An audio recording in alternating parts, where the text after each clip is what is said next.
পররাষ্ট্র উপদেষ্টা মোহাম্মদ তৌহিদ হোসেন বলেছেন, সব দেশের সাথে আমরা সুসম্পর্ক চাই, সম্মানের ভিত্তিতে, সমতার ভিত্তিতে। সেই লক্ষ্যেই এই সরকার কাজ করে যাচ্ছে। ভারতকে আমরা স্পষ্ট বার্তা দিয়েছি, আমরা ভালো সম্পর্ক চাই, তবে সেটা দুপক্ষেরই সমান স্বার্থের ভিত্তিতে। অনেক সহজে কিন্তু অনেক কিছু উত্তরণ করা যায়। আমি জানি প্রসঙ্গ তুলেছেন যে প্রচন্ডভাবে একটা প্রোপাগান্ডা চলছে বাংলাদেশে। এটা কিন্তু একটা সার্বিক ষড়যন্ত্র অংশ, এটা আমরা জানি। আমরা সেটাকে যতটুকু সম্ভব মিট আপ করার চেষ্টা করছি। সেটা কিন্তু শুধু চিৎকার করে বললে হয় না সবসময়। আমরা কিন্তু যারা এই সঙ্গে জড়িত আছেন এবং যারা আমাদের কথা শুনতে রাজি আছে তাদের সাথে আমরা কথাবার্তা বলছি, এবং আমরা আশা করি যে এটা শেষ পর্যন্ত বোধোদয় হবে যে আসলে এগুলি করে কোনো লাভ নেই। কারণ বাংলাদেশের মানুষ অনেক বেশি ইউনিফাইড, অনেক বেশি ইউনিফাইড। তাদেরকে এইসব কথাবার্তা বলে তাদের বিরুদ্ধে বড় কোনো ব্যবস্থা নেওয়া যাবে। ঠিক আছে, যদি কোনো ব্যবস্থা হয় সেটা নেওয়ার মতো শক্তিও আমাদের আছে। আমাদের বাংলাদেশের মানুষ অত্যন্ত রেজিলিয়েন্ট, তারা অত্যন্ত কঠিন সব পরিস্থিতি থেকে তারা বের হয়ে আসতে পারে, এবং আমরা যে কোনো কঠিন পরিস্থিতি থেকে বের হয়ে আসতে পারবো, আমি এ ব্যাপারে নিশ্চিত। আমি পার্টির নাম বললাম না, একজন রাজনীতিবিদ উচ্চ পর্যায়ে, তার সাথে আমার কথা হয়েছিল। আমি বলেছি যে ভাই, আমি শুনতে চাই যে নরসিংদী জেলায় একটিও ঘটনা ঘটে না পূজার সময়, এবং আমি অত্যন্ত আনন্দিত যে একটি ঘটনা ঘটে। কারণ সাম্প্রদায়িক সম্প্রীতি অত্যন্ত গুরুত্বপূর্ণ জিনিস। সাম্প্রদায়িক সম্প্রীতি থাকলে সমাজে যে একটা অবস্থা থাকে, সেই অবস্থা থেকে বেনিফিটেড হয় সবাই। আপনি দেখছেন পৃথিবীতে বিভিন্ন দেশ শুধু কিন্তু এই যে গোষ্ঠীগত সংঘাতের কারণে শেষ হয়ে যাচ্ছে অনেক দেশ। আমরা কিন্তু অনেক বেশি ইউনিফাইড, আমরা প্রায় একই জনগোষ্ঠীর সবাই করে দিয়ে যাচ্ছি। আমরা আশা করবো যে আমরা যখন থাকবো না, এই সরকার যখন থাকবে না, তখন যারা ক্ষমতায় আসবেন তারাও সেটা ফলো করবেন। কারণ এই আত্মত্যাগের বিনিময়েই কিন্তু আমরা তো একটা অন্তর্বর্তী সরকার এসেছি, কিন্তু একটা পরিবর্তিত দেশ আসবে এই আত্মত্যাগের বিনিময়ে।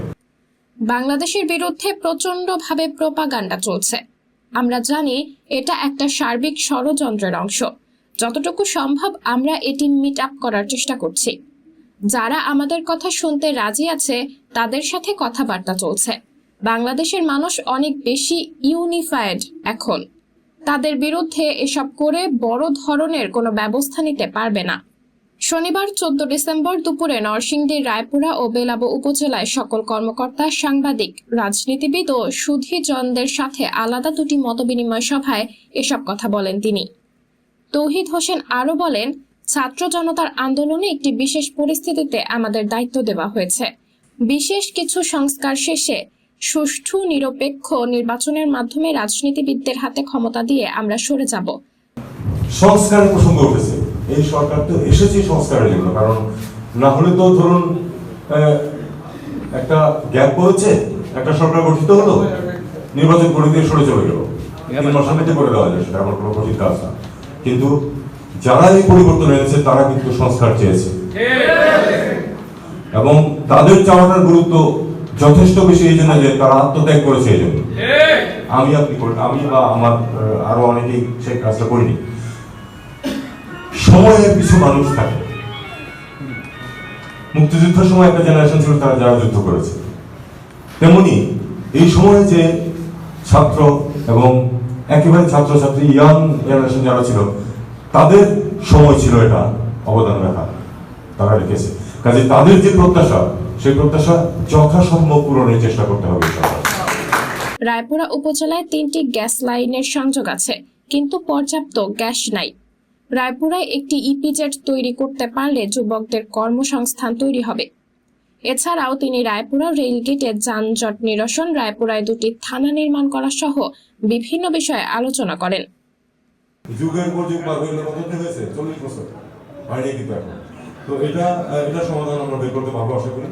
এবং রায়পুরা উপজেলা নির্বাহী কর্মকর্তা মাসুদ রানার সভাপতিত্বে উপস্থিত ছিলেন সেতু বিভাগের সাবেক সচিব মোহাম্মদ জাহিদ হোসেন, MRDI এর অ্যাডভাইজার শহীদ হোসেন, বাংলাদেশ জ্বালানি ও বিদ্যুৎ গবেষণা council chairman Mohammad Wahid Hossain NDC, Bangladesh বিমান বাহিনীর সাবেক এয়ার কমোডর মোহাম্মদ খালিদ হোসেন, নরসিংদী জেলা প্রশাসক রাশেদ হোসেন চৌধুরী।